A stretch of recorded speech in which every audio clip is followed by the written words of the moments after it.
"Hey, you can't just stand here like you belong." The voice came sharp, sudden, like a slap to the back of the neck.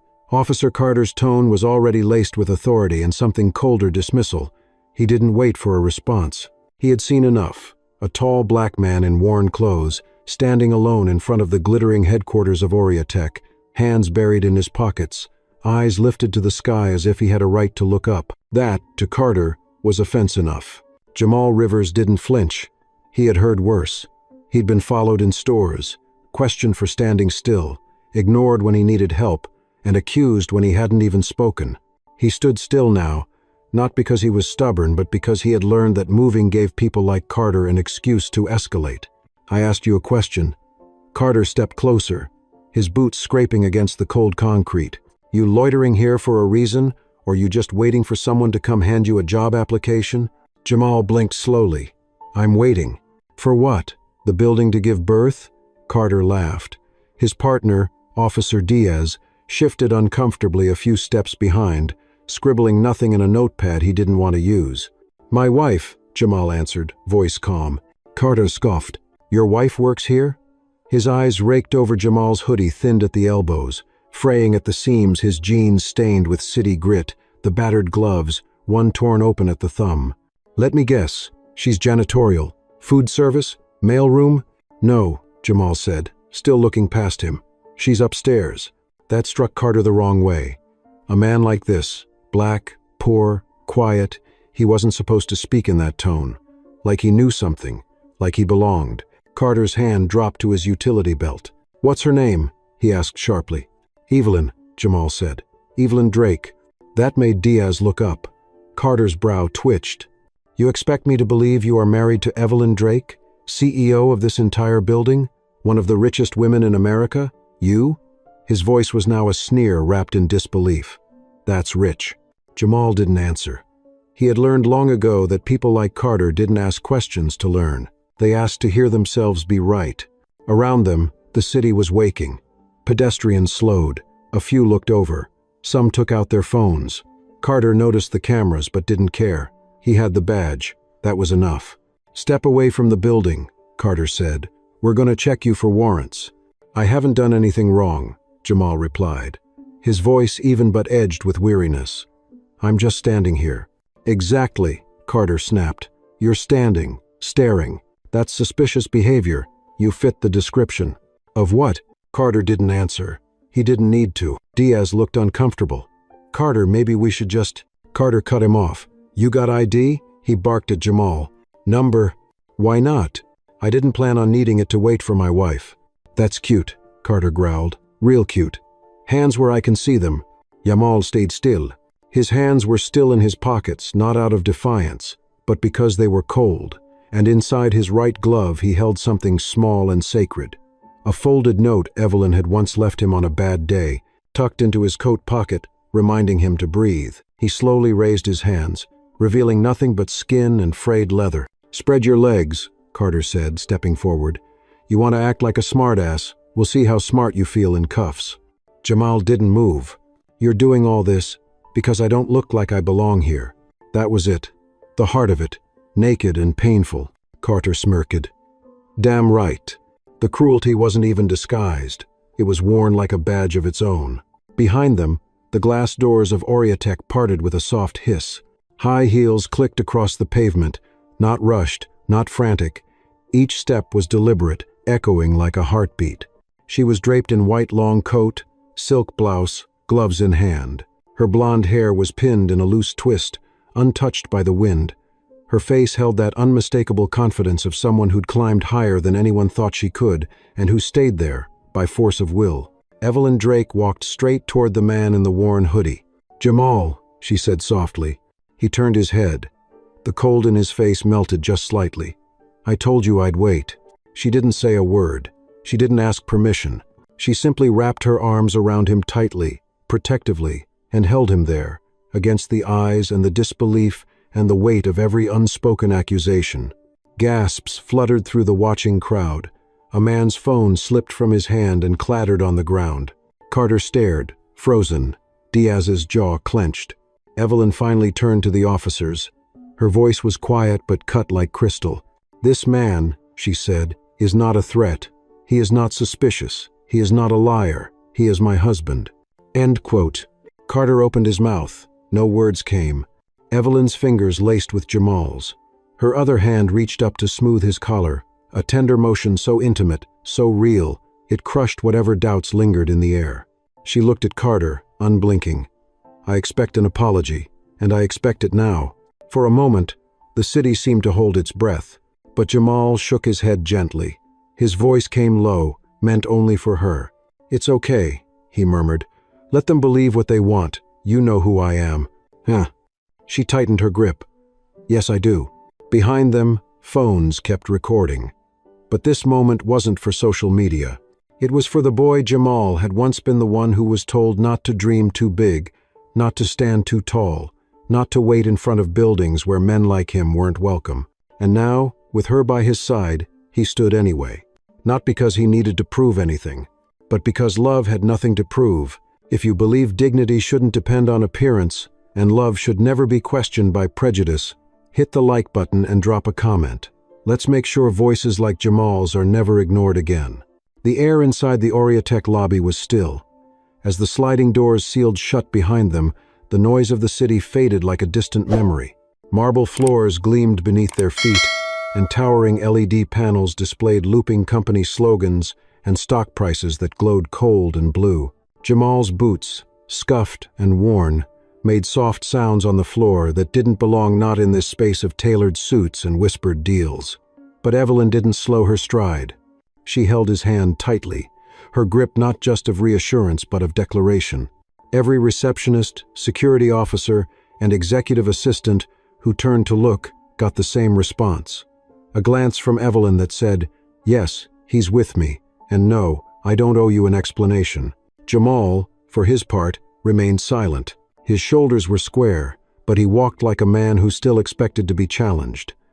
Even now, inside the fortress she built, the reflex of caution hadn't left him. Evelyn sensed it, of course. She always did.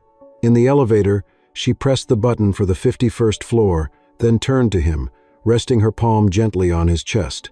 "You're okay," she said. "You're safe now." He nodded, but his eyes betrayed a flicker of fatigue. Not the kind from lack of sleep, but from years of proving himself in rooms where his presence was a question mark. "I didn't think it would happen like that," he murmured. Evelyn tilted her head. "What? Us?" "No," he said, a soft chuckle escaping. "I mean, this morning, Carter, the look in his eyes." She knew the look. She had seen it before in boardrooms, in closed-door meetings, in the way investors glanced at Jamal the first time she brought him to a fundraiser. Not overt hatred, but the cold calculus of someone who had already made a judgment and was just waiting for confirmation. "I wanted to punch him," Evelyn said plainly. "But that's not in the shareholder manual." Jamal smiled faintly. "I think you scared him more than a punch would have." "Good," the elevator dinged. The doors opened to reveal her private office, sweet, sleek, minimalist, a corner wrapped in glass and city skyline. Sunlight now streamed through the tall windows, washing the room in soft gold. Her assistant, Mallory, froze mid-sentence as they stepped in. "Good morning, Miss Draco." Her eyes landed on Jamal. Her voice stuttered. Should I reschedule the—" "Clear my morning," Evelyn said without turning. "Everything." Mallory hesitated only a moment. "Yes, of course." Evelyn led Jamal into her office and closed the door. The silence was instant. Inside, the room felt like an entirely different world. She let go of his hand only to wrap both arms around his waist and press her cheek against his chest. There was something childlike in the way she held him now, not the billionaire, not the executive, but the woman who loved him, the girl who used to sneak out of late-night events just to meet him under the old elm tree in Riverside Park. "I don't want you waiting outside like that again," she whispered. "You don't have to prove anything. Not to them, not even to me." He ran his fingers gently through her hair. "I wasn't proving anything," he said. "I just needed to see you." There was a long pause. "They thought I was a threat," he added, "and I stood there wondering, what would have happened if you hadn't come out when you did?" Evelyn pulled back slightly. Her face had changed, still soft, but now edged with steel. "Then we would have had to burn this city down," she said calmly. "Starting with Carter's pension." He laughed quietly, but her eyes didn't lose their fire. "I mean it," she said. "It's not just about you and me. It's about what people are allowed to assume, and what they're allowed to get away with." Jamal's smile faded. "It's always been that way. I've had cops tail me since I was 14. I've had store managers ask me if I was lost. I've had women clutch their purses when I walked past. The only difference now is, I'm married to someone they can't ignore." She nodded slowly. "And I intend to use that." He stepped away, walking to the window. The city sprawled beneath them, vast and unforgiving. "Do you ever feel like we're living in two versions of the same world?" he asked. "Like you walk into rooms where you're respected, but I walk into rooms where I have to explain myself?" She joined him at the window. "Every day," she said. "But that's why we're together, Jamal. I don't want just one world, I want ours." A quiet knock on the door broke the moment. Mallory's voice followed. "Miss Drake, sorry to interrupt. There's media outside. They got the footage. It's already online." Evelyn exhaled. "Of course it, Island." Jamal turned. "I don't want this to be about me. I don't want it to be a scandal or a statement." She shook her head. "It's not. It's about what people saw, and what they assume when they see a black man standing alone. This isn't just our story anymore, Jamal. It's a mirror." He nodded slowly. "Then let them see." She picked up her phone, tapping swiftly. "I'll schedule a press briefing. No statements, no denials. Just facts." He raised an eyebrow. "Facts? That love is not defined by status. That dignity is not conditional. That some men don't need to raise their voices to be powerful. They just need to be heard." She turned to him again, her eyes gentle now. "Stay here today. Stay with me. Don't go back to hiding behind corners and glass doors. This world needs to see what it tried to look away from." Jamal considered it. The old instincts in him, ones shaped by years of moving quietly, told him to step back, let the attention pass, wait for the fire to die down. But something in Evelyn's gaze held him steady, a trust, a challenge, a truth. "Okay," he said finally, "but only if there's coffee involved." She grinned. "I'll have them bring it. Black, no sugar?" "Like my soul," he teased. She laughed, a sound too rare these days. The tension loosened between them. And outside, beyond the glass tower, a city that had looked away for too long began, however, slightly to look again. "I just think we should have kept walking," Officer Diaz muttered, glancing at the morning news on his cracked phone screen as Carter sat stiffly across from him in the precinct break room. A still image from the video had gone viral. Evelyn Drake embracing Jamal Rivers in front of the Oriatech building, while two uniformed officers stood inches away, frozen in disbelief. "It's everywhere, man. We look like amateurs. Worse than that, we look racist." Carter slammed his paper coffee cup into the trash. "We don't look anything. We were doing our job." Diaz looked up. "Were we?" Carter's silence answered for him. He didn't regret what happened. He regretted getting caught. In another time, maybe just a year earlier, it would have been a nothing encounter forgotten by the next call. But not today. Not when the woman in the white coat held more power than most senators. Not when the man she called husband was the one they had dismissed. Across the city, in an old brick building tucked between a diner and a pawn shop, Jamal sat across from someone he hadn't seen in years. "So let me get this straight," Deshawn said, stirring sugar into his iced tea. "You married the most powerful woman in Silicon Valley, and you still ended up face to face with two cops ready to throw you on the hood of their cruiser?" Jamal gave a humorless smile. "Some things don't change, not for guys like us." Deshawn leaned back. "So why now? Why call me?" Jamal looked around the room, small, private, cluttered with decades of papers and old photos. Deshawn used to run with the best of them before he burned out of the academy and started his own little consulting gig, helping folks the system forgot. Jamal lowered his voice.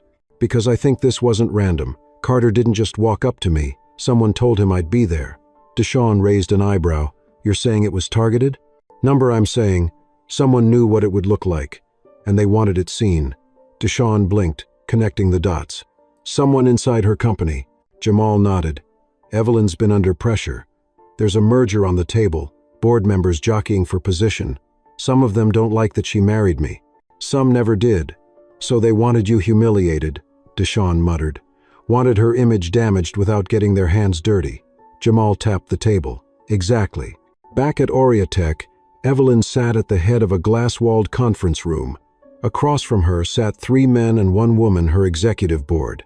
Silver watches, pressed collars, calculated concern. "This situation has escalated beyond social chatter," one of them said. "A man named Preston Wynn. Our investors are watching. The video's been reposted over 12 million times. Hashtags, think pieces. You've drawn attention to your personal life in a way that affects the company." Evelyn's smile was cold and perfect. "You mean it affects your portfolios?" "Let's be clear," another said, a woman named Ruth Harland. "The board isn't questioning your leadership. We're asking you to consider the optics of this relationship, particularly at a time when we're preparing to absorb Novabyte. Their leadership team," Evelyn cut in, "includes 3 white men who've all been accused of workplace discrimination.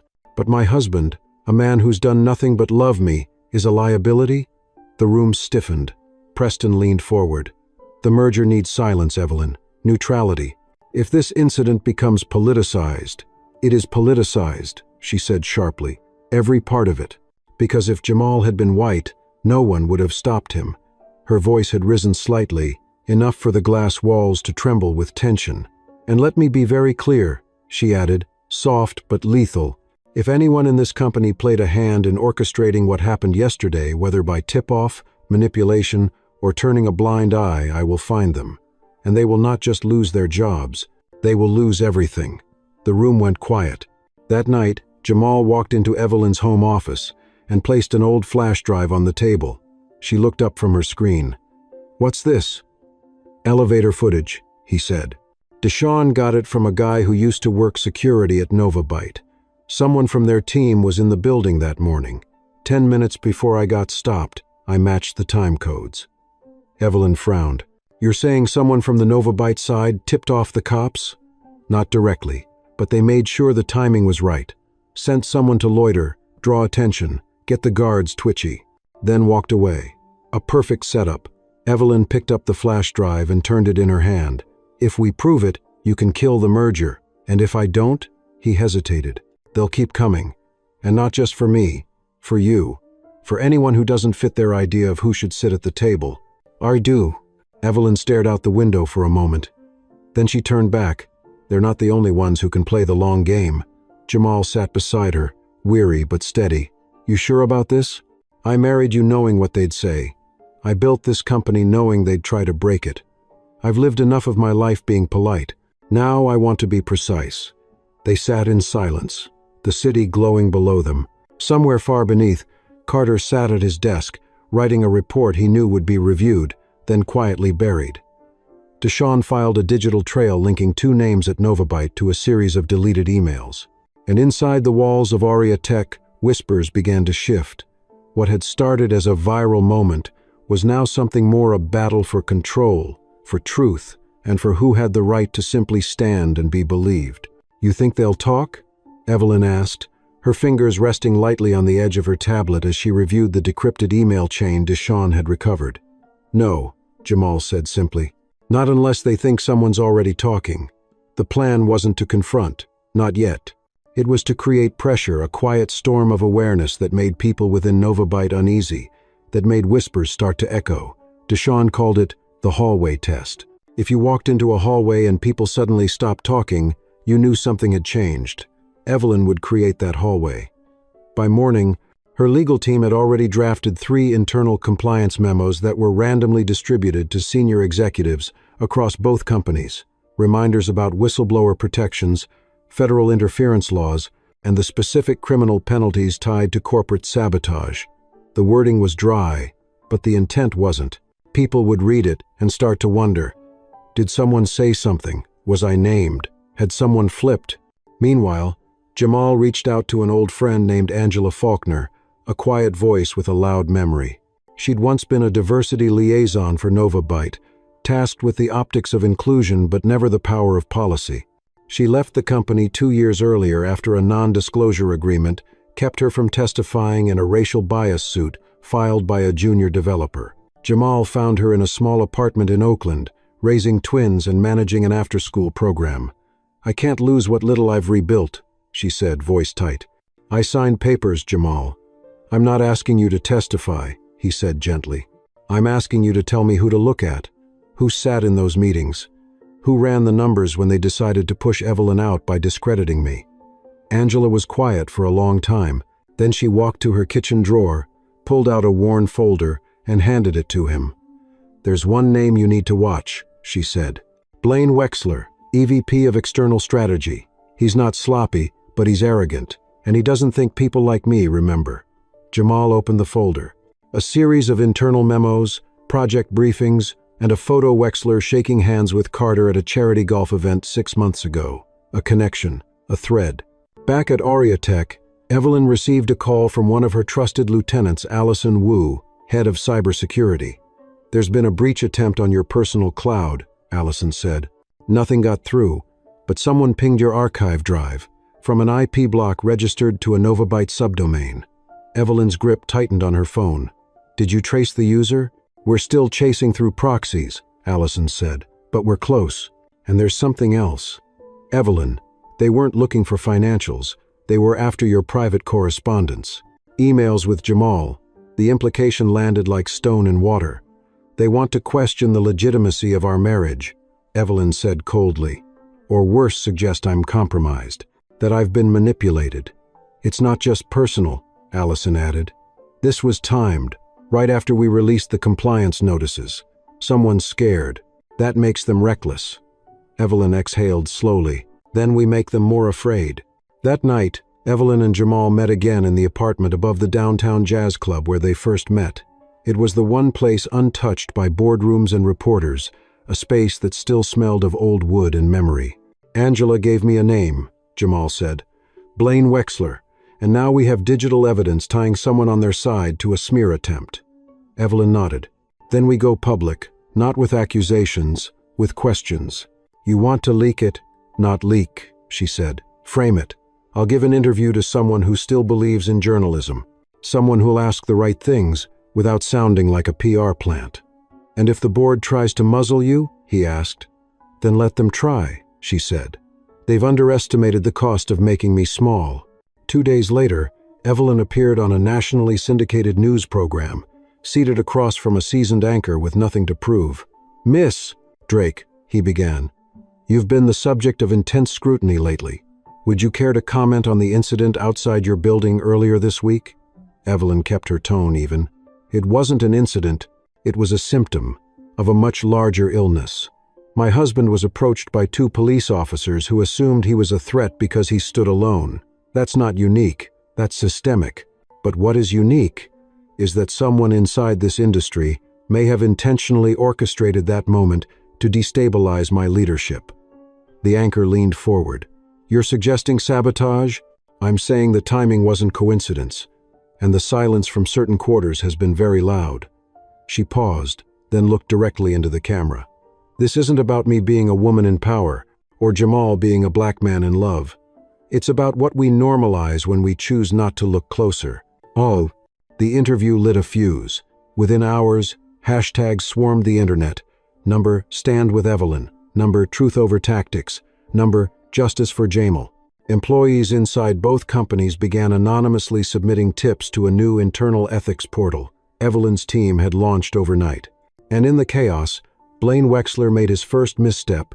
He issued a memo to his staff calling for tightened media protocols and minimized informal conversations with external actors. It was the kind of directive that only makes sense when there's something to hide. Evelyn had it within minutes, forwarded by 3 separate employees. Deshawn, still in the background, quietly began building a timeline. And Carter? He sat alone in his precinct car, watching the same interview on his mounted screen. The words stung, not because they were false, but because he remembered the split second before he asked Jamal for ID, the second where he had judged him, not for doing anything, but for being there. "You screwed up," Diaz had told him earlier that day. "You treated him like a suspect when he was just waiting on a ride. You picked the wrong damn black man, Carter." Carter didn't respond. He just stared at the screen, wondering how many more people were about to find out. In the quiet between news cycles, Evelyn stood by the floor-to-ceiling window of her home, looking out over a city that was beginning to whisper her name differently. Jamal joined her, wrapping an arm around her waist. "We're not done yet," he said. "No," she replied, "but they finally stopped asking who you are. Now they want to know who did this." And somewhere in a glass tower 2 blocks away, Blaine Wexler received a calendar invite from Evelyn Drake's office. Subject line, "Ethics Review Discussion." Time, 9 a.m. sharp. The hallway test had begun. "Mr. Wexler, would you like coffee?" Evelyn's assistant asked as he stepped into the sleek glass meeting room at Aurea Tech headquarters. "No," Blaine said curtly, brushing past her without making eye contact. His suit was immaculate, his tie sharp, and yet there was a stiffness in his walk that hadn't been there a week ago. He had not slept well. Evelyn was already seated at the far end of the table, dressed in understated charcoal gray, her expression unreadable. There were no other executives in the room, no legal team, just her and him. She gestured toward the seat across from her. "Have a seat, Blaine." "I wasn't aware this was a private meeting," he said, tone defensive. "It wasn't," Evelyn replied. "But after reviewing the materials we've received, some anonymously, some not, I decided it was best to speak with you directly before initiating a formal investigation." Blaine sat, jaw tightening. "You're accusing me of something?" "I'm offering you the opportunity to explain yourself," Evelyn said calmly, "starting with why a Novabyte security credential was used to attempt unauthorized access to my personal data." Blaine hesitated for half a second, just long enough for Evelyn to see it. "I have no knowledge of any breach." "And yet," she continued, sliding a thin folder across the table, "the timestamp from the IP matches the time your assistant logged into your terminal. Coincidence?"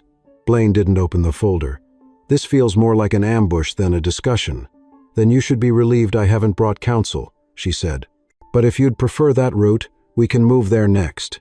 However," she leaned in, voice lower, colder, "I think you understand the stakes. Not just your job, your reputation, your legacy.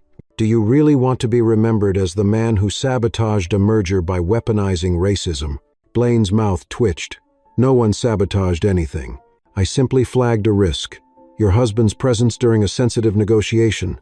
He was waiting for me outside my building," Evelyn snapped. "He was unarmed, unthreatening, and he was profiled, on cue, by 2 officers we now know were previously connected to a charity golf event you helped organize."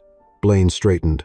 "I didn't instruct anyone to act against him, but you created the context," she said. "You circulated internal memos, suggesting I was emotionally compromised. You floated language about instability in leadership optics. You coordinated with third-party contractors to monitor my movements under the guise of security analysis." She paused. "You're clever, Blaine. I'll give you that. But your arrogance made you sloppy." At that moment, the door opened quietly. Jamal entered, dressed simply, no blazer, just a dark button-down shirt and steady eyes. Blaine blinked. "Is this intimidation?" "This is clarity," Evelyn said. "You chose to target him, not just as a black man, but as a symbol of what you can't control. A man who married the CEO, a man who never apologized for existing in spaces you wanted to keep sanitized." Jamal walked to the table and placed a flash drive in front of Blaine. "That's the elevator footage. The one that proves someone loitered deliberately to trigger security's response, moments before I was stopped. The same person who met with your assistant 2 days prior." Blaine's face paled. "I'm not going down for this alone." "Then name the others," Evelyn said. "Because believe me, Blaine, the only thing worse than being the villain is being the only one left holding the mask when the lights come on." Meanwhile, across town, Deshawn sat in a dimly lit archive room buried beneath the city's public records office.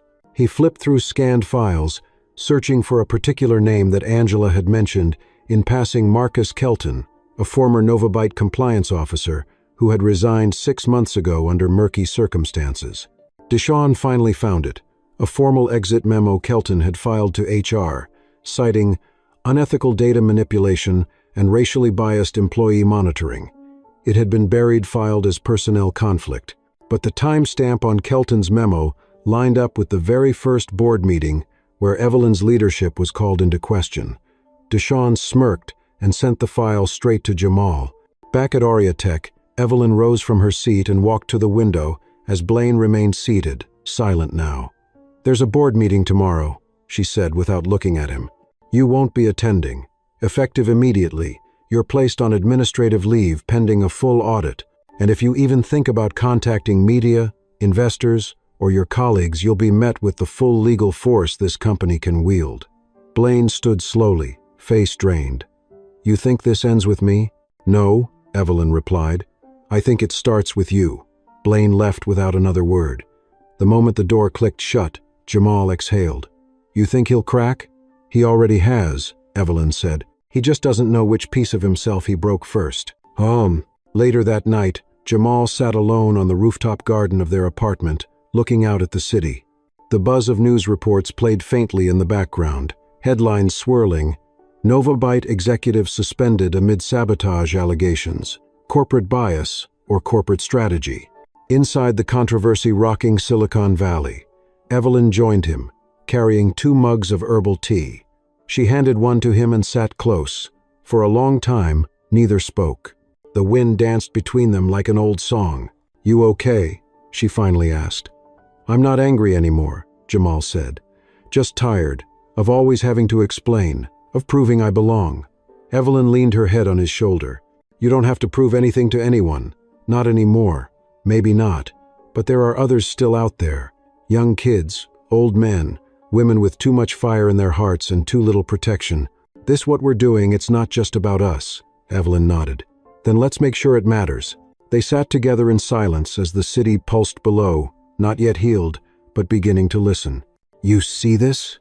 Deshawn whispered, sliding his tablet toward Jamal across the low-lit corner of the diner they had chosen for discretion.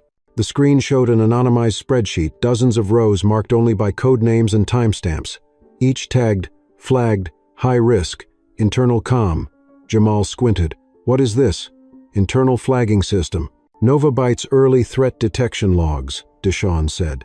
Someone was labeling certain employees as comms risks, meaning they might leak, unionize, speak out. The algorithm isn't just scanning behavior, it's scanning tone. Words like discomfort, bias, unfair. They were using sentiment analysis to track dissent. And guess what? He tapped the screen. 92% of the flagged profiles, non-white employees, mostly black, some Hispanic, a few South Asian. Jamal sat back, stunned. "So this wasn't just a campaign against you. It's been a pattern." Deshawn nodded grimly. "And it's been active for over 18 months. Back at Oriatech, Evelyn received the encrypted package Deshawn sent her. She stood by her office window, watching the fog drift along the skyline, her thoughts racing. Every choice she had made, every attempt to create space for equity within a system designed to reject it suddenly felt microscopic. But this was different. It was institutional, premeditated, weaponized silence. That afternoon, Evelyn convened a closed-door session with her general counsel, board compliance officer, and 2 trusted advisors from an independent equity watchdog group. "What you're about to see," she began, "will either position this company as a leader in corporate justice or bury us in the backlash of exposure. But I refuse to let silence be our brand." As the presentation played, the room shifted from polite attentiveness to quiet horror. When the lights came back on, the compliance officer, a 50-something man with salt and pepper hair, cleared his throat. "If this data holds up under forensic review, you'll have a federal class action risk on your hands. Massive." "Then we don't wait for exposure," Evelyn said.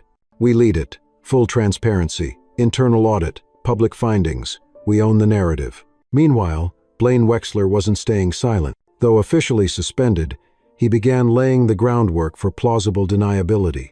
Quietly contacting former allies, feeding selective leaks to financial blogs, hinting that Evelyn's motives were more emotional than factual, that she had overreached, that she had blurred personal and professional boundaries. One article titled, "Silicon Valley's Queen of Overcorrection," gained traction on fringe sites. The aim wasn't to destroy her, it was to seed doubt. But Evelyn anticipated it, and she wasn't playing defense anymore. Jamal, on the other hand, was facing a different kind of pressure. That week, he was approached by a well-known journalist from a respected news magazine. "They want your story," Evelyn told him gently. "Your voice, not just as my husband, but as the man they stopped. The man who didn't fight back." Jamal shook his head. "They'll twist it, make me look passive, or worse, make it a love story with a fairy tale ending." "Then tell the truth," she said. "Tell them you didn't need to raise your voice because you had nothing left to prove." The interview was scheduled for Friday. Jamal arrived at the studio in a simple blazer, no flash, just conviction. The host, a middle-aged black woman named Bernice Cole, greeted him warmly. "This story isn't new," she told him off-air. "But what's new is someone like you being allowed to finish telling it." The interview was broadcast live. Bernice's questions were sharp, but respectful. "When those officers approached you, what went through your mind?" Jamal looked straight into the camera. "I thought, how careful do I need to be to survive this? That's what black men think. Not what did I do wrong, but how still can I stand?" He continued. "The truth is, I wasn't afraid for me. I was afraid for what it would cost Evelyn, because when you're married to power, they don't come for you, they come for your shadow." The clip went viral within hours, and with it, the conversation shifted again. No longer was it just about Evelyn's authority or Novabyte's bias. It became about the coded systems of erasure. The data Deshawn uncovered was now seen not as an isolated scandal, but as a window into a much larger machine. Evelyn's team released an official statement the next morning. They confirmed the internal audit, announced the cooperation with external regulators, and in a bold move, released anonymized datasets showing the bias in the flagging system unredacted, but with careful legal language. The message was clear. This is bigger than us. We invite scrutiny. We demand reform. Shareholders panicked, stock dipped, but something else happened too. Other companies began quietly requesting briefings. HR departments scrambled to review their own data models. The Whisper network had become an alarm bell. That evening, as the city exhaled in rain, Evelyn and Jamal stood again on their balcony. She watched the storm roll in. He handed her a glass of wine. "I don't know where this ends," he said. "Neither do I," she replied. "But for the first time in a long time, I don't feel like I'm yelling into the void." Jamal smiled faintly. "You never were. You just hadn't made them listen yet." Behind them, Evelyn's phone buzzed. A message from Angela Faulkner. "Check your inbox. New development. Not everyone on the board is who they claim to be." Evelyn's eyes narrowed as she opened the attached document, a personnel report with falsified credentials, linked to one of the remaining board members still publicly supporting Blaine. "Looks like the next move is ours," she said softly. "And this time, it's not about proving we're right. It's about proving they knew they were wrong all along." And somewhere far above, behind boardroom glass and manicured reputations, someone was realizing they had underestimated not just Evelyn Drake, but the man who had stood silently beside her. Until now. "Tell me again," Evelyn said, her voice low, measured as she closed the door to her private office behind her. "How does a board member get appointed with falsified credentials and no one notices?" Angela Faulkner stood near the tall windows, holding a slim folder in one hand and a cup of chamomile tea in the other. Her face, usually composed and gentle, had hardened into something colder steel wrapped in grace. "Because he didn't fake his credentials," she replied. "Someone else fabricated them for him, retroactively inserted records into archived board documents. Digital forgery, high-level clearance." Evelyn's mind raced, which means he had help. From inside. Angela nodded. "And not just any help. I pulled activity logs. The falsified documents passed through a digital gate tied to Blaine's old executive access. But he wasn't alone. There's a second identifier buried in the metadata. A name. Marianne LeClaire. Evelyn froze. "Marianne's legal." "Was legal?" Angela corrected. "She quietly stepped down 3 months ago, citing health reasons. No press, no noise. But get this. She joined a private consulting firm that handles discrete crisis containment for high-level clients, including boardroom conflicts." Evelyn sat heavily, her fingers steepled. So Blaine had legal backup from the start. Angela stepped forward. "And Evelyn, this wasn't just about ousting you. This was about restructuring power, silently, strategically, before you even knew you were a target." "Oh." Across town, Jamal was meeting Deshawn at a community event hosted in a modest recreation center. They were surrounded by folding chairs, old basketball trophies, and worn banners from local voter drives. But the energy was focused. On stage, a panel of young activists spoke passionately about systemic bias in corporate algorithms. One slide showed a mock-up titled, "Who Gets Flagged and Why?" Jamal leaned in. "They're using your data," he said to Deshawn, "and giving it a voice." Deshawn nodded, his gaze unreadable. "It's surreal. I collected that information in silence. Now it's turning into noise." "Not noise," Jamal said. "Truth, and the right people are finally listening." After the panel, an elderly woman approached them with hesitant steps. "You, the young men behind all this?" she asked, her voice soft but clear. "Ma'am, we're part of a team," Jamal said kindly. "Well, I've waited 50 years to see someone say this out loud," she said, her eyes glistening. "My son was flagged as a risk at his job, just for talking about unionizing. That was back in '85. They never said it to his face, but we knew." Deshawn swallowed. "I'm sorry." "Don't be sorry," she said. "Be loud." Back at Aurea Tech, Evelyn convened an emergency session with 2 remaining allies on the board, Alan Chu, a veteran in cybersecurity, and Margot Lane, an ethics professor turned executive consultant. She laid out the data, the timeline, the forgeries. When she finished, Margot sat in silence before speaking. "You know this makes you a whistleblower against your own board." Evelyn nodded. "I'm prepared for the fallout." Alan leaned forward. "And what if the board votes to silence you before you can bring it to shareholders?" Evelyn's eyes didn't waver. "Then we go public, not just with the data, with the truth behind how this entire house of cards was built." Margot exhaled. "You'd better be sure. Once we cross that line, there's no walking back. I crossed that line the moment they weaponized my husband's skin color against him." Later that night, Evelyn sat at her dining table, surrounded by paper files, USB drives, and annotated printouts. Jamal entered quietly, setting down a plate of food beside her roasted chicken, sautéed greens, cornbread, a southern touch from his childhood. "You haven't eaten," he said. She smiled faintly. "How do you always know?"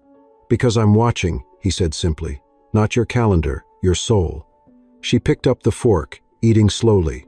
Angela found something. A connection between Blaine and Marianne Leclerc. Legal sabotage. Preemptive board restructuring. They weren't just reacting, they were orchestrating. Jamal pulled out a chair. "Then we get ahead of them." "That's the plan," she said.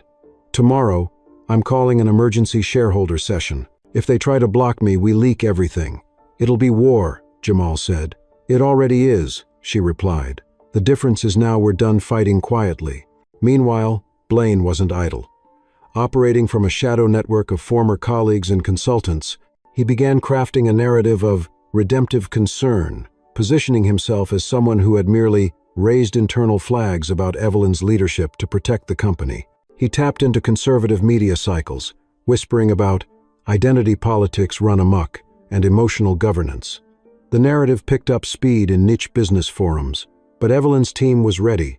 Margot worked overnight with a media strategist to prepare Evelyn's countermessage anchored in transparency, justice, and accountability. The story wasn't about Blaine. It was about the systems he tried to preserve. The next morning, Evelyn stood before the shareholder assembly composed of executives, longtime investors, and the curious eyes of the press watching from behind glass. She took a breath and began. "I didn't come here to defend my leadership. I came here to defend our future. Not just as a company, but as a moral entity. You've seen the data. You've heard the voices. What we choose to do next will define more than our bottom line, it will define our legacy," murmurs echoed. One shareholder stood up. "Are you accusing members of your own board?" Evelyn didn't blink. "I'm presenting evidence. What you call accusation, I call accountability." Another shareholder raised a hand. "If you move forward with this audit, stock will fall. Reputations will suffer. And if we don't," Evelyn said clearly, "then our silence becomes complicity." By the end of the session, a vote was called. Majority support backed Evelyn's motion to proceed with the full investigation, both internal and external. Blaine's few remaining defenders abstained. As the room emptied, Angela leaned over and whispered, "They didn't expect this. They thought you'd blink." Evelyn gathered her papers. "They forgot I wasn't just fighting for me. I was fighting for every voice they silenced before me." That night, as the city settled under a bruised twilight, Evelyn and Jamal returned to the rooftop garden. She leaned into him, exhausted but clear. "They built this web so tight," she said. "It's amazing anyone could breathe in it." Jamal looked up at the stars, faint against the city's glow. "You didn't just breathe," he said. "You made space for others to breathe too." Below them, Oriatech's headquarters glowed like a beacon, no longer just a fortress of innovation, but a battlefield of truth. And the war, though far from over, had shifted. For the first time, it felt like justice was not just possible, but inevitable. "You're going to be questioned," Angela said, sliding the subpoena across Evelyn's desk, her voice low and steady. "And not by friendly faces. The special counsel is making this public." Evelyn studied the document. The Department of Corporate Ethics and Transparency (DOS) had moved faster than expected. Less than 48 hours after the shareholder vote, they had formally opened an investigation. "They want a scapegoat," Evelyn said, brushing a curl behind her ear. "They want someone high-profile to burn, and I'm more photogenic than Blaine." Angela leaned in. "That's why we control the narrative before they do.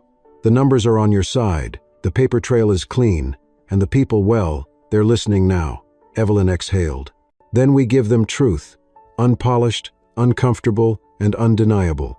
That afternoon, Jamal sat with Deshawn in a modest recording studio, nestled inside an old church in Oakland. A local nonprofit had offered to record a podcast series chronicling their journey, titled Flagged: Voices in the System. The goal wasn't just to expose it, was to educate, to humanize. "You ready for this?" Jamal asked. Deshawn adjusted the mic. "I've lived it, now I say it." The red light turned on. Deshawn began. "My name is Deshawn Minter. I'm a data analyst. I'm a black man. And for 3 years I watched code silence people who looked like me." He paused, voice steady. "But I didn't stay silent." Back in San Francisco, Evelyn prepared for her formal testimony. Margot had assembled a mock panel to simulate the questioning. "They will ask if you exaggerated," she warned. "They will ask if this was personal about your husband." Evelyn didn't flinch. It was personal. They made it personal when they used Jamal's silence as evidence of guilt, when they coded his presence as a threat. Alan Chu, sitting in as the mock prosecutor, pushed harder. "And what about shareholder damage? Employee morale? Do you take responsibility?" Evelyn locked eyes with him. "I take responsibility for breaking a pattern we allowed to fester. I'd rather lead a bruised company with integrity than a thriving one built on silence." Margot nodded. "Then you're ready." The day of the testimony came under an overcast sky. Evelyn entered the federal building wearing a charcoal gray suit, hair pulled back, expression unreadable. Jamal walked beside her, hand briefly brushing hers before she stepped forward alone. Inside, the chamber buzzed with energy. Press waited behind glass, cameras stationed at strategic corners. The special counsel, a lean man with sharp features named Victor Kemp, greeted her formally. "Miss Drake, thank you for your cooperation." Evelyn nodded. "Transparency isn't a threat, Mr. Kemp. It's a promise." The proceedings began. Kemp's voice was clinical, precise. "Miss Drake, are you aware of the implications your testimony may have on Novabyte's valuation, employment, and public trust?" "I am," she said. "And I believe long-term trust comes from truth, not suppression." He continued. "Were you aware of Blaine Wexler's use of sentiment analysis to profile employees based on race or perceived threat?" "I became aware through internal data provided by a whistleblower. That data has been submitted to your office." Evelyn responded calmly. "And this whistleblower, did you incentivize them?" "No," Evelyn replied. "They came forward because they believed in justice, not reward." The questioning lasted 4 hours. Evelyn stood firm through every push, every insinuation, every attempt to paint her as reckless or emotional. But when Kemp asked about Jamal directly, the room shifted. "Is it true your husband, Mr. Jamal Carter, was involved in the initial incident with the San Francisco PD that catalyzed these events?" Evelyn answered without hesitation. "Yes. And had that moment not occurred, had he not been profiled for walking while black, I may never have seen the full rot beneath our system. This wasn't about nepotism, this was about humanity." Meanwhile, Blaine was preparing his own strategy. From his penthouse apartment overlooking the bay, he sat with a crisis PR manager and a legal strategist. "We pivot," he said. "Make this about overreach. Paint Evelyn as someone weaponizing DEI for personal vengeance." The strategist nodded. "And the board member with falsified credentials?" "We discredit the source," Blaine said. Make it look like a clerical error, not a conspiracy, he smirked. It's all about angles. But Blaine underestimated something he couldn't see from his ivory tower. The tide was turning, not because Evelyn was loud, but because she was right. People across industries were watching, workers were organizing, alumni were speaking out, hashtags were trending, number flag no more, number code of silence. In the days that followed, Evelyn's testimony was dissected across every major media outlet. Some anchors criticized her for being too emotional. Others praised her poise under fire. But the most viral clip came from a closing remark she had made off script. When people say we're too sensitive, she said, what they mean is we're finally paying attention. And when people ask why we make everything about race, it's because the system already did, we're just naming it. The quote echoed. Murals were painted, excerpts printed on posters, coffee mugs, t-shirts. Her words were no longer just testimony, they were movement. One evening, after the frenzy cooled, Evelyn returned to the same diner where she and Deshawn had first met in secret. She slipped into the back booth, heart heavy, eyes tired. Minutes later, Deshawn walked in. They reached out to me, he said, sitting down. Dose wants me to testify next week. They said I could stay anonymous, but I don't want to. Evelyn reached across the table, squeezing his hand. Then don't. Be seen. Be heard. They've hidden behind code long enough. Now we write the truth in plain language. Deshawn smiled. Let's make it loud. And that night, Jamal tucked Evelyn's head gently against his shoulder as they sat on their balcony. The city hummed below. You good? He asked. She nodded slowly. I am now. They're going to keep coming, he said. So will we, she answered. But not for revenge. She looked out at the skyline, then back at him. For the ones who can't speak. For the ones who were flagged and forgotten. Jamal kissed her forehead. Then let's be unforgettable. And in that quiet moment beneath the soft hum of a world slowly waking up, justice no longer felt like a dream.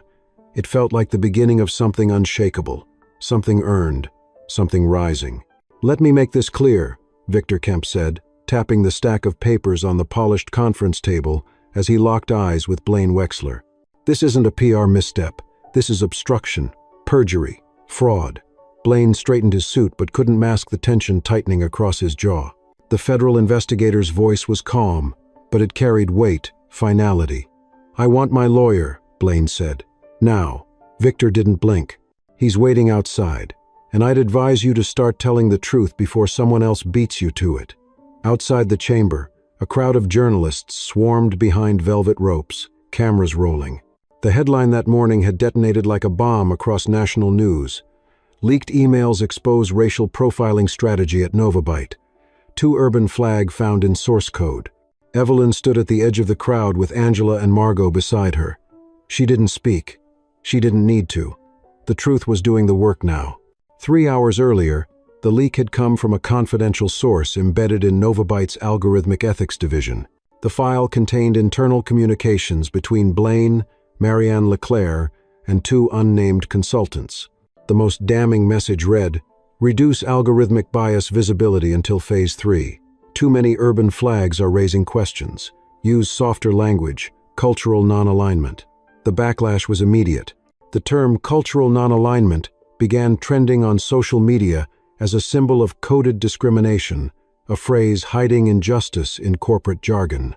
Protesters began gathering outside Novabyte's headquarters with signs that read, we're not a risk profile.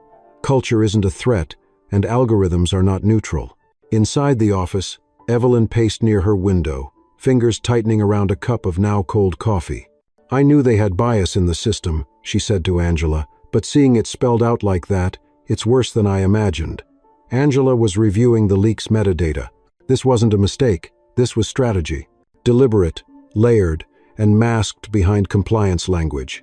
It's the corporate version of redlining. And now, Evelyn asked. Now we prove intent, Angela replied. We show this wasn't just bad policy, it was a coordinated abuse of technology.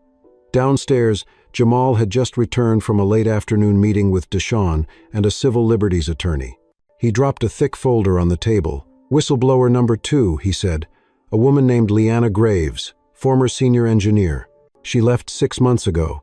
said she was tired of being told her job was to polish perception, not code reality. She kept copies of internal audits, flagging inconsistencies, racial clusters, gender gaps, ignored every time.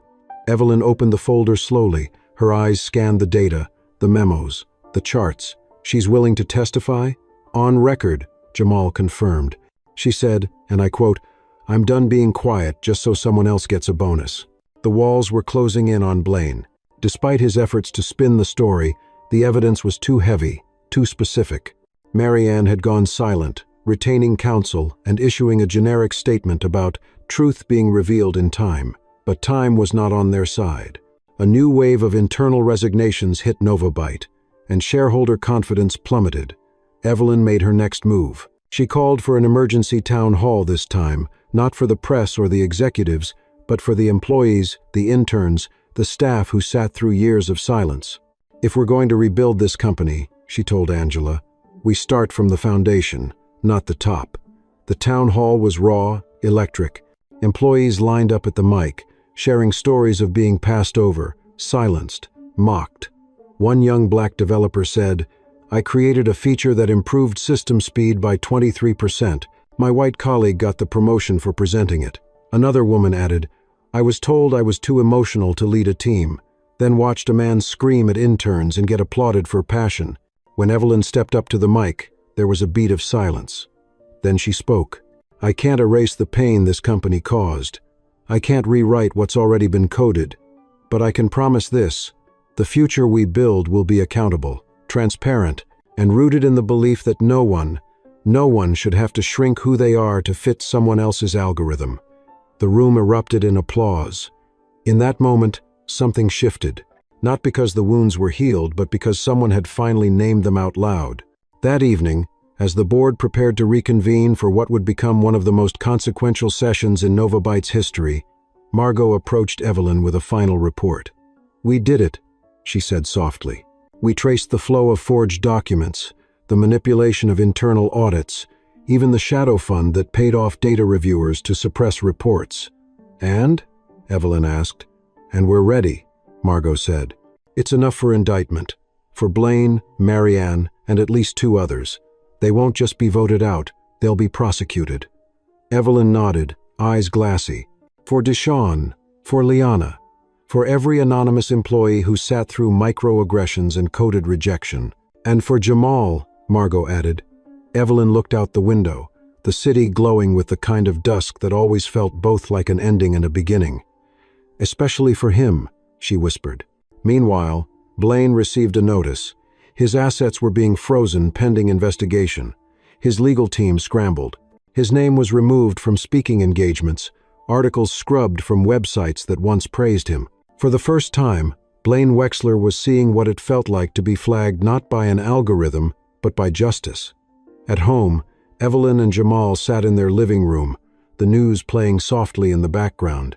"You did it," Jamal said, wrapping his arm around her. "No," Evelyn replied. "We did it, and we're not done yet.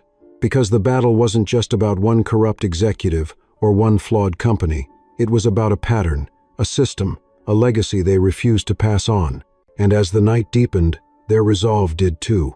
Tomorrow, they would take the next step, not toward revenge, but toward reform, toward a future that didn't just expose the mask, but rebuilt the face beneath it, one honest line at a time. "Do you swear to tell the truth, the whole truth, and nothing but the truth, so help you God?" Liana Graves' voice didn't tremble as she responded, "I do." The congressional subcommittee hearing room was colder than expected, the kind of cold not from air conditioning but from tension, consequence, gravity. The room was filled with journalists, lawmakers, staffers, and quiet thunder. Liana, small in frame but rooted in quiet strength, adjusted the microphone. The chairman, a gray-haired congressman from Pennsylvania, nodded for her to begin. "I joined Novabyte as a senior engineer because I believed technology could be a great equalizer. Instead, I watched it become a mirror reflecting the biases of those who wrote the rules and hiding behind the excuse of efficiency." Cameras clicked, pens paused. Even the hum of whispered side conversations froze. "What I saw," Liana continued, was an organized, strategic effort to bury evidence of algorithmic discrimination. Internal audits were rewritten, reports redacted, terminology sanitized. And when I raised questions, I was told to remember who signs my checks. Meanwhile, back in San Francisco, Evelyn sat in her office watching the hearing stream live. Jamal stood behind her, one hand resting gently on her shoulder. "She's brave," he murmured. Evelyn nodded. "And she's not alone anymore." Across the city, coffee shops had paused music to play the live stream. In community centers, public libraries, and classrooms, the words of Liana Graves spilled into everyday life like an overdue reckoning. At Nova Byte, the atmosphere was suffocating. Entire departments were scrambling to distance themselves from the Wexler era. Statements were being drafted, Delaware Eye consultants booked, board members reconsidered. But nothing could outpace the tidal wave of truth now crashing through their glass towers. Later that afternoon, Deshawn walked into a local radio studio. The podcast, flagged, Voices in the System, had gained traction across the country. This episode would feature his final monologue. "Let me tell you what it feels like to sit in silence while the world writes your story for you," he said, voice low, deliberate. "It feels like being buried alive. It feels like hearing people say you don't exist, even when you're standing right there." He paused, swallowed. "But today, I write it back. Today, we speak, and not just to be heard, but to be understood." Outside the studio, protesters marched through downtown with banners quoting Deshawn and Liana. "Silence is a tool," one sign read, "but so is truth." Inside the subcommittee hearing room, the chairman leaned forward. "Miss Graves, are you stating under oath that Nova Byte leadership intentionally ignored evidence of racial profiling in its systems?" "Yes, sir," she said, calm but certain. "And I'm also stating that they did so with full awareness that it would hurt underrepresented communities, all while publicly claiming to be a leader in equity." The ripple in the room was palpable. Her words were not just testimony, they were evidence. And evidence changes history. Backstage, Evelyn prepared to go public with a project she had worked on silently with Angela and Margot for months. It was called Open Source Justice, a global open-access database designed to audit AI systems for bias using community-sourced transparency. No more hiding behind proprietary code. No more excuses about complexity. "We've always said AI needs ethics," Angela said, as she synced the final servers. "But now we're proving it can't exist without accountability." Evelyn nodded. "And accountability starts with the people, not the patents." Later that night, as the city glowed under twilight, Jamal met with a group of high school students at a public tech literacy event. He stood by a whiteboard, marker in hand, explaining how algorithms work. "See this?" he said, drawing a simple decision tree. "This is how your phone decides what news to show you, what job ads you see, what faces are flagged." A young girl raised her hand. "So, the people who build it get to decide what's important." Jamal smiled, kneeling beside her. "Yes, and someday, that person might be you. Which is why we need builders who see people, all kinds of people, not just patterns." The room went quiet in that thoughtful, awakening way. It wasn't a classroom anymore. It was a launch pad. Meanwhile, Blaine Wexler was being escorted through the back entrance of a federal building in D.C., his usual smug confidence now drained and sagging under the weight of depositions and indictments. Cameras weren't allowed inside, but the image of him tired, cuffed, with a smudge on his collar still found its way online. Evelyn received it via text from Margot. She didn't smile. She didn't gloat. She simply whispered, "Justice doesn't gloat, it endures." That night, Evelyn addressed the nation through a televised interview. The studio lights were warm, the questions fair but firm. "Why take this risk?" the host asked. "You had everything to lose," Evelyn responded without pause. "Because silence wasn't protecting us, it was protecting them. And once you see that, you can't unsee it. You either stay quiet and become part of the system, or you stand up and rewrite it." The final question lingered. "Do you think we've changed?" Evelyn looked directly into the camera. "We're starting to. But change isn't a press release. It's not a statement on social media. It's how you treat the person who walks into a room looking nothing like you and still see them as worthy. Change is what we choose to do when no one is watching." As she left the studio, Jamal was waiting by the exit. They walked together in silence for a few moments before he spoke. "Tomorrow, it'll start again, the spin, the rebuttals, the distractions. Let them," Evelyn replied. "We're not chasing headlines anymore. We're chasing healing." "And what if the world isn't ready?" he asked. Evelyn looked up at the stars. "Then we keep going, because truth doesn't wait for permission."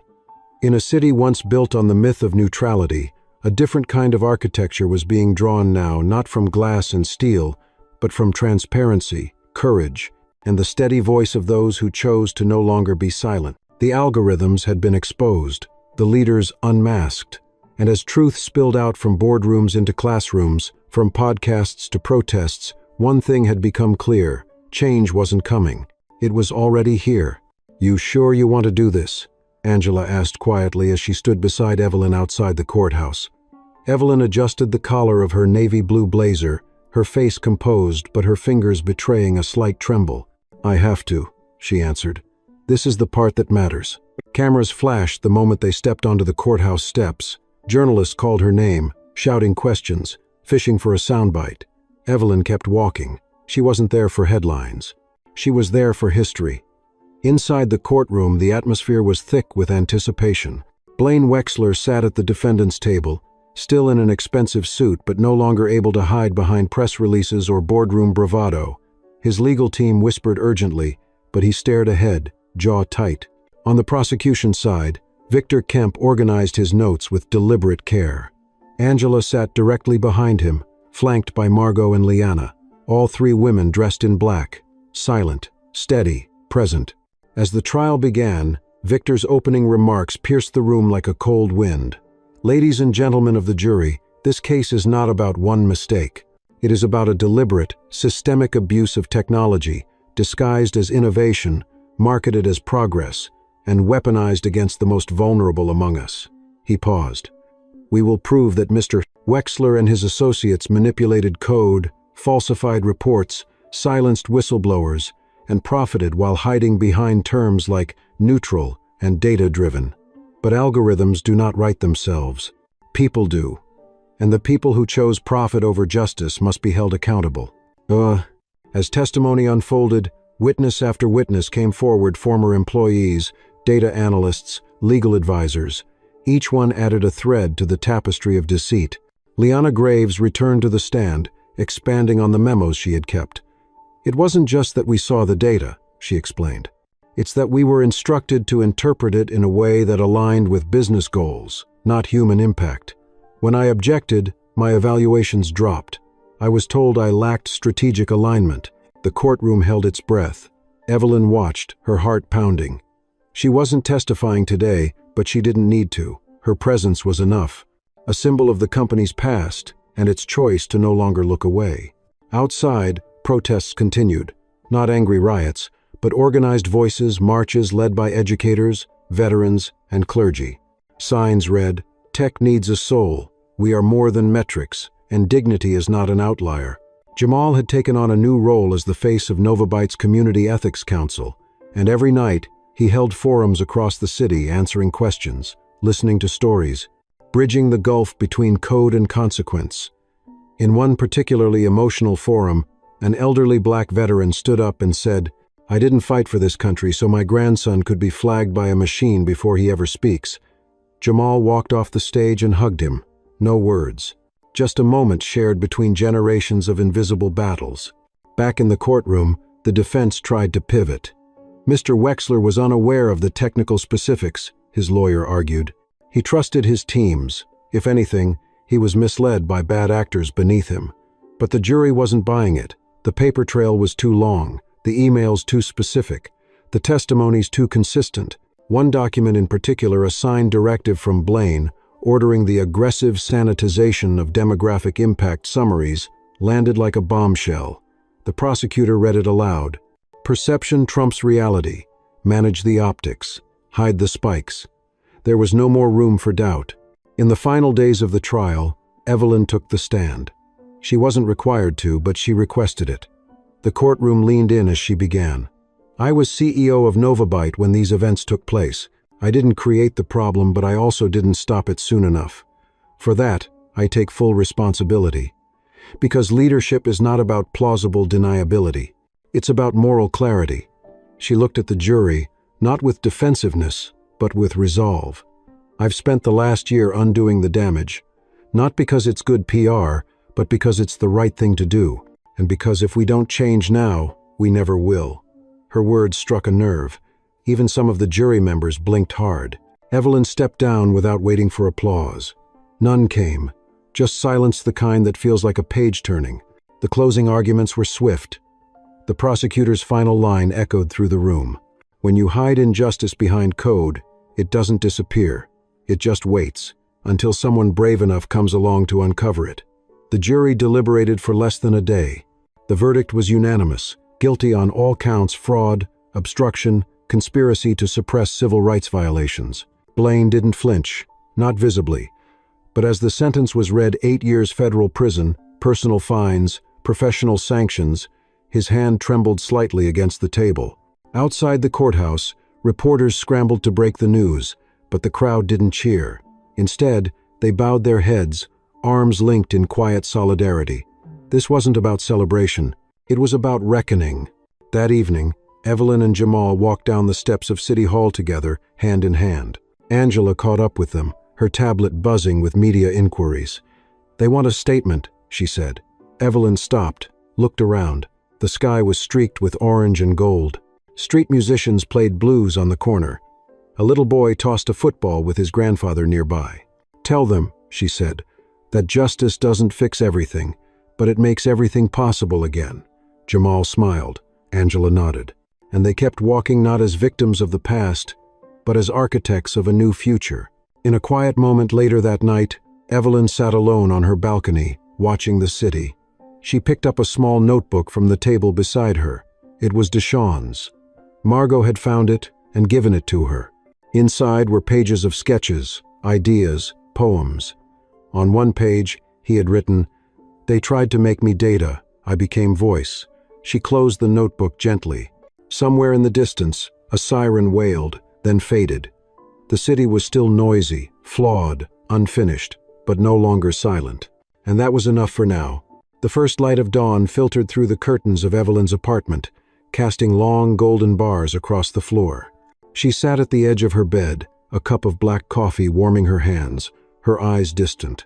It had been 3 days since the verdict. The world outside had not paused to celebrate. It had simply exhaled, as if releasing a breath held for far too long. The city was quieter now, not because the noise had vanished, but because it had been replaced by something deeper: reflection, acknowledgement, the uneasy but essential aftermath of justice. Evelyn stood and crossed to her desk, where a stack of handwritten letters awaited her. Most were from strangers, teachers, war veterans, single mothers, ex-cons, teenagers, each recounting how they had felt invisible until this moment. Some signed with full names, others just initials. One letter read, "You reminded me I matter, even to the machine." Evelyn pressed her hand to her chest, breathing in the truth of that. Down the street, in a modest church basement, Jamal hosted another community roundtable. This time, it was packed beyond capacity. The topic, "Now what?" He stood at the front, sleeves rolled, voice calm but firm. "We exposed a problem. We held someone accountable. But systems don't collapse just because one man falls. We need builders, voters, thinkers. We need you."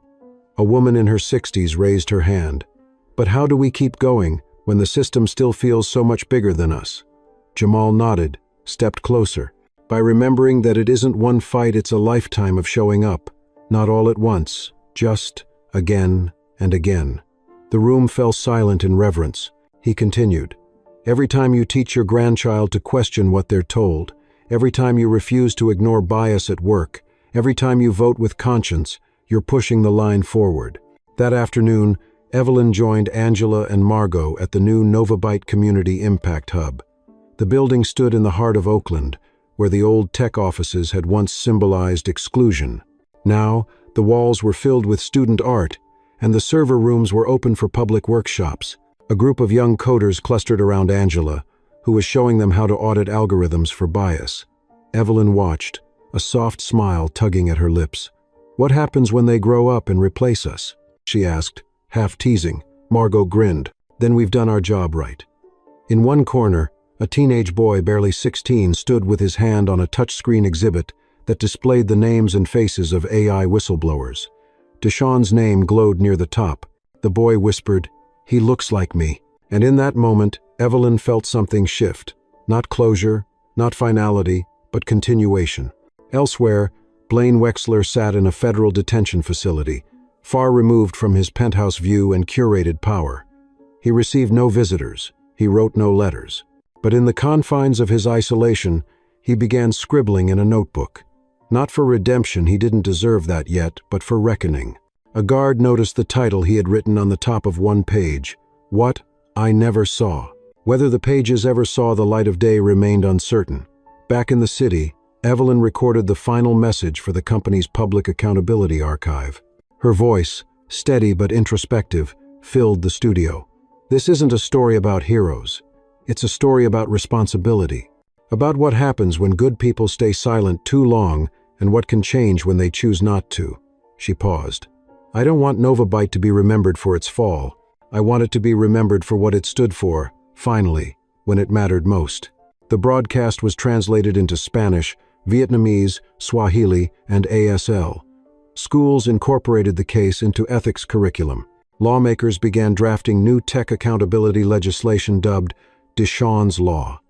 In neighborhoods where predictive policing had caused harm, pilot programs were launched to include civilian oversight and algorithm transparency. Evelyn, no longer CEO, now served on the Public Ethics Board, working without a title but with more influence than ever before. At night, she'd walk through Chinatown, the Mission, West Oakland, talking to families, eating from street vendors, listening more than speaking. One evening, a young girl ran up to her. "You're the lady who made the robots fairer," Evelyn laughed, knelt down. "I just helped people see they were never fair to begin with." The girl blinked. "But you fixed them?" Evelyn thought for a moment. "We're fixing us." At the annual Civic Tech Summit months later, Jamal took the stage as keynote speaker. His speech wasn't rehearsed, but it didn't need to be. He spoke from the life he'd lived. People think justice is a moment, a verdict, a punishment. But justice is a habit. It's what you do when no one's clapping, when it's just you and the mirror. He paused, scanning the room. We spent a long time being seen as the glitch in the system, but we were the system's warning signal, its truth, its heart. And now, we're writing the code. The applause lasted for minutes, not thunderous, but full, whole. That night, Evelyn sat with Jamal beneath the tree in his grandmother's old garden, now restored by neighborhood volunteers. Fireflies danced in the air. He handed her a folded piece of paper. "What's this?" she asked. "Something Deshawn wrote. He left it on the desk the last night we spoke." She opened it slowly. It read, "Even in a system designed to erase me, I left a mark. That's enough. But if you see this, build more." Evelyn wiped a tear away, quietly. "We will," she said. "I promise." They sat in silence, letting the memory breathe. And as the city carried on, forever imperfect but now undeniably awake, one thing was certain. The silence that once defined the system had been broken, replaced not by noise, but by voices brave, human, and finally heard. The fight would continue. The names would change. But the story, the real story, was no longer hidden in the code. It was written in the people.